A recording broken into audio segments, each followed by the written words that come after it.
దక్షిణాది కుంభమేళ మేడారం శ్రీ సమ్మక్క సారలమ్మ మహాజాతరలో నేడు కీలక ఘట్టం ఆవిష్కృతం కానుంది. ఉదయం పగడిగిద్దరాజు గోవిందరాజు నేడు గద్దె మీదకు వస్తారు. అలాగే వనదేవతల ఒకరైన సారలమ్మ మధ్యాహ్నం మేడారం గద్దెపైకి రానున్నారు. సారలమ్మ మేడారానికి వేంచేయడంతోనే 4 రోజుల మహాజాతరకు తెరలేనుంది. ఈ మేరకు తెల్లవారుజాము నుంచే సారలమ్మ కొలువైన కన్నెపల్లిలో కార్యక్రమాలు మొదలయ్యాయి. అలాగే రేపు చిలకలగుట్ట నుంచి సమ్మక్కను గద్దెకు చేర్చుతారు. ఆ రోజు మహాజాతర మరో స్థాయికి చేరుతుంది. 23న భక్తులు తమ మొక్కులను అమ్మవార్లకు చెల్లిస్తారు. 24న సాయంత్రం వనదేవతలు తమ తమ ప్రాంతాలకు తిరుగు ప్రయాణం అవుతారు. నేడు కొడంగల్ నియోజకవర్గంలో ముఖ్యమంత్రి రేవంత్ రెడ్డి పర్యటించనున్నారు. 3,961 కోట్ల రూపాయలతో చేపట్టిన పలు అభివృద్ధి పనులకు ఆయన శంకుస్థాపన చేస్తారు. నారాయణపేట కొడంగల్ ఎత్తిపోతల పథకానికి శంకుస్థాపన చేస్తారు. అనంతరం కోస్గిలో భారీ బహిరంగ సభలో పాల్గొని సీఎం ప్రసంగిస్తారు. ఇక ముఖ్యమంత్రి హోదాలో రేవంత్ రెడ్డి మొదటిసారి సొంత నియోజకవర్గానికి వెళ్తున్న నేపథ్యంలో పార్టీ శ్రేణులు భారీ స్వాగత ఏర్పాట్లు చేశారు. మరోవైపు సీఎం పర్యటన ఏర్పాట్లను జిల్లా కలెక్టర్ ఎస్పీ పరిశీలించారు.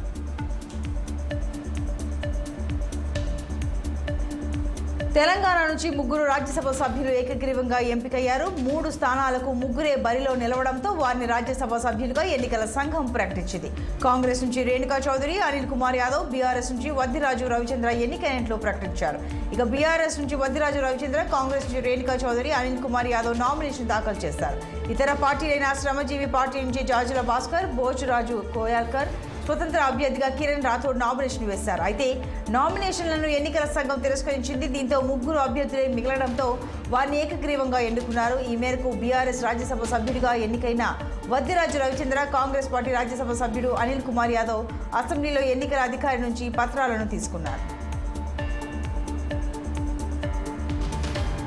రాజస్థాన్ నుంచి రాజ్యసభకు కాంగ్రెస్ అగ్ర నాయకురాలు సోనియా గాంధీ ఏకగ్రీవంగా ఎన్నికయ్యారు. ఈ మేరకు అసెంబ్లీ కార్యదర్శి మహావీర్ ప్రసాద్ శర్మ ప్రకటించారు. ఆమెతో పాటు బీజేపీకి చెందిన చున్నీలాల్ గరాసియా, మదన్ రాథోడ్ కూడా ఏకగ్రీవంగా ఎన్నికైనట్లు తెలిపారు. ఇతర అభ్యర్థులు ఎవరూ పోటీలో లేకపోవడం వల్ల 3 నేతలు ఏకగ్రీవంగా విజయం సాధించినట్లు మహావీర్ ప్రసాద్ వెల్లడించారు.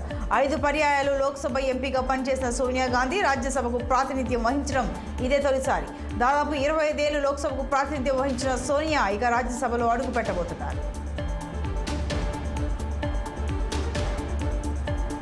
గుజరాత్ నుంచి బీజేపీ జాతీయ అధ్యక్షుడు జేపీ నడ్డా రాజ్యసభకు ఎంపికయ్యారు. ఆయనతో పాటు మరో 2 నేతలు రాజ్యసభకు ఏకగ్రీవంగా ఎన్నికయ్యారు.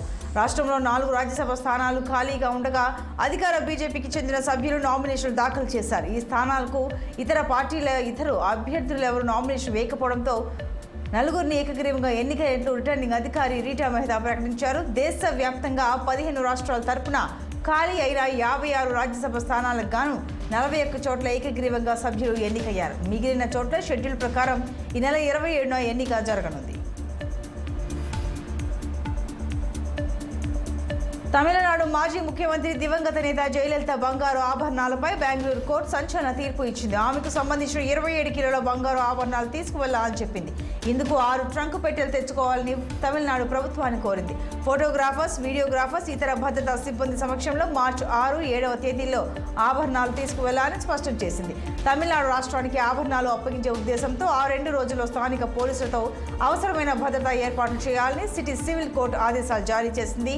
అక్రమ ఆస్తుల కేసులో 2014 సెప్టెంబర్లో ప్రత్యేక న్యాయమూర్తి జాన్ మైఖేల్ డి కుహ్నా ఇచ్చిన తీర్పులో జయలలిత, ఎన్ శశికళ, జె ఇలవరసి, విఎన్ సుధాకర్లను దోషులుగా నిర్ధారించారు. వారందరికీ 4 సంవత్సరాలు జైలు శిక్ష విధించారు. జయలలితకు 100 కోట్లు, మిగిలిన 3కి 10 కోట్ల చొప్పున జరిమానా వేశారు. మే 11, 2015 కర్ణాటక హైకోర్టు వారందరినీ నిర్దోషులుగా విడుదల చేసినప్పటికీ 2017 ఫిబ్రవరిలో సుప్రీంకోర్టు న్యాయమూర్తి ఈ ఉత్తర్వులను పునరుద్ధరించింది.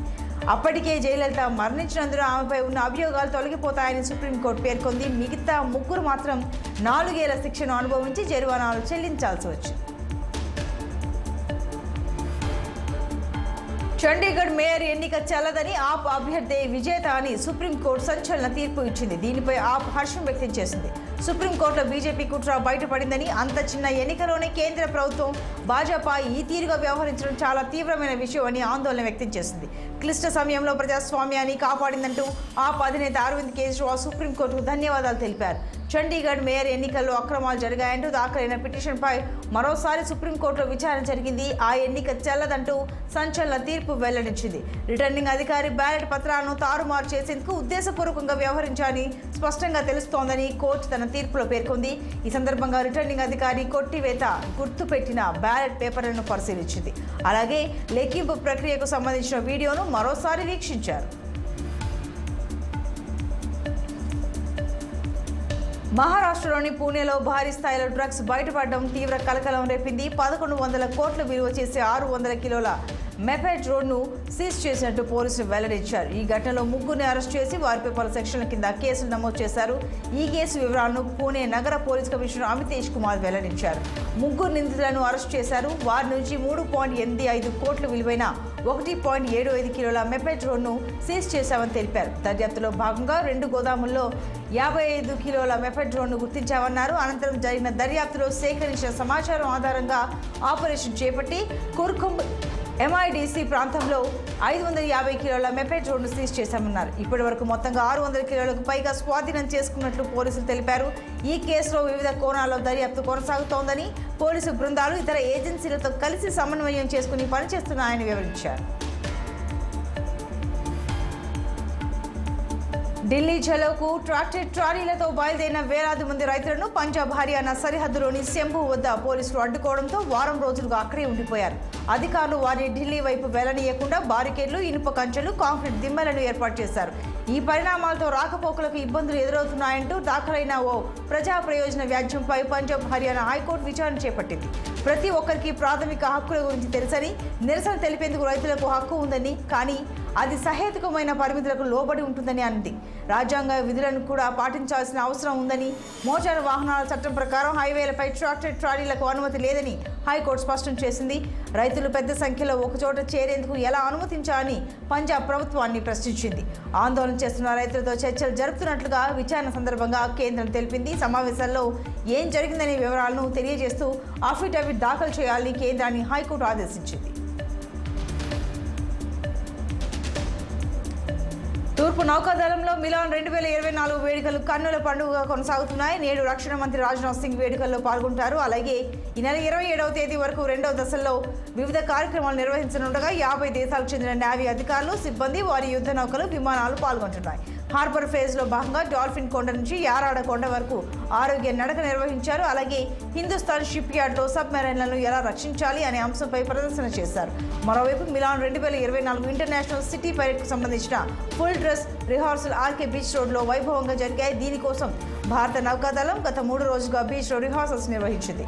ఇండియన్ కోస్ట్ గార్డ్, రాష్ట్ర పోలీసులు, సీ క్యాడెట్లు, నేవల్ క్యాడెట్లతో పాటు అన్ని దేశాలకు చెందిన నేవీ ప్రతినిధులు పాల్గొన్నారు. ఇటీవల గురుకుల పాఠశాలలో ఆత్మహత్య చేసుకున్న విద్యార్థిని అస్మిత కుటుంబాన్ని ఎమ్మెల్సీ కవిత పరామర్శించి చిత్రపటానికి పూలమాలలు వేసి నివాళులర్పించి వారి కుటుంబానికి అండగా ఉంటామని భరోసా కల్పించారు. ఈ సందర్భంగా కవిత మాట్లాడుతూ రాష్ట్రంలో విద్యార్థినుల ఆత్మహత్యలు ఆందోళన కలిగిస్తున్నాయని, ప్రభుత్వం దీనిపై తగు చర్యలు తీసుకోవాలని డిమాండ్ చేశారు. విద్యార్థులకు హాస్టల్లో ఫ్రెండ్లీ నేచర్ కల్పించాలని, ప్రతి హాస్టల్లో సైకాలజిస్టులను ఏర్పాటు చేసి విద్యార్థుల్లో మనోధైర్యాన్ని పెంచి ఎలాంటి ఒత్తిడినైనా తట్టుకునేలా విద్యార్థులను తయారు చేయాలని సూచించారు.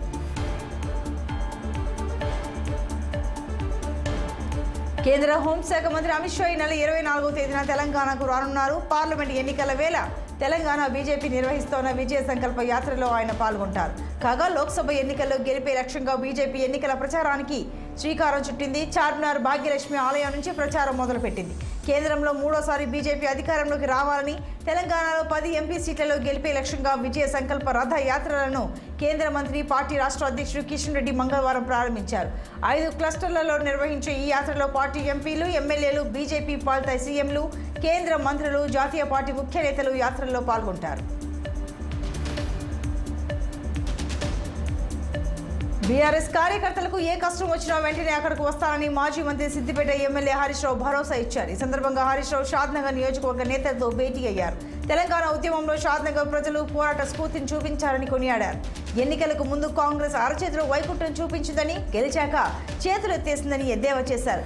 స్వల్ప మెజారిటీతో షాద్నగర్లో ఓడిపోయావని గుర్తు చేశారు. ఎన్నికల్లో ప్రజలకు ఇచ్చిన హామీలు అమలు చేసే వరకు కాంగ్రెస్ను వదిలిపెట్టమని హరీష్ రావు కీలక వ్యాఖ్యలు చేశారు. కార్యకర్తలకు ఏదైనా ఇబ్బంది వస్తే వెంటనే ఫోన్ చేయండి, తక్షణమే మీ ముందుంటా అని హామీ ఇచ్చారు. కేసీఆర్ ఒక్కడిగా బయలుదేరి ఢిల్లీని కదిలించి తెలంగాణ సాధించుకొచ్చారని గుర్తు చేశారు. పార్లమెంట్ ఎన్నికల్లో బీజేపీ బీఆర్ఎస్ పొత్తుపై బీజేపీ జాతీయ ప్రధాన కార్యదర్శి ఎంపీ బండి సంజయ్ సంచలన వ్యాఖ్యలు చేశారు. అసెంబ్లీ ఎన్నికల్లో తెలంగాణ ప్రజలు చీకొట్టిన బీఆర్ఎస్ పార్టీతో మేమెందుకు పొత్తు పెట్టుకుంటామని అన్నారు. లోక్సభ ఎన్నికల్లో ఎట్టి పరిస్థితుల్లోనూ ఆ పార్టీతో బీజేపీ పొత్తు పెట్టుకునేదే లేదని బండి తేల్చి చెప్పేశారు. బీజేపీ బీఆర్ఎస్ మధ్య పొత్తు ఉందని ఎవరైనా అంటే వాళ్ళను చెప్పుతో కొట్టండి అని అన్నారు. కాంగ్రెస్ బీఆర్ఎస్ మధ్య లోపాయికారి ఒప్పందం ఉందని, ఇందులో భాగంగానే బీజేపీని దెబ్బతీయడానికి బీఆర్ఎస్తో పొత్తు అని తప్పుడు ప్రచారం చేస్తున్నారని ఫైర్ అయ్యారు.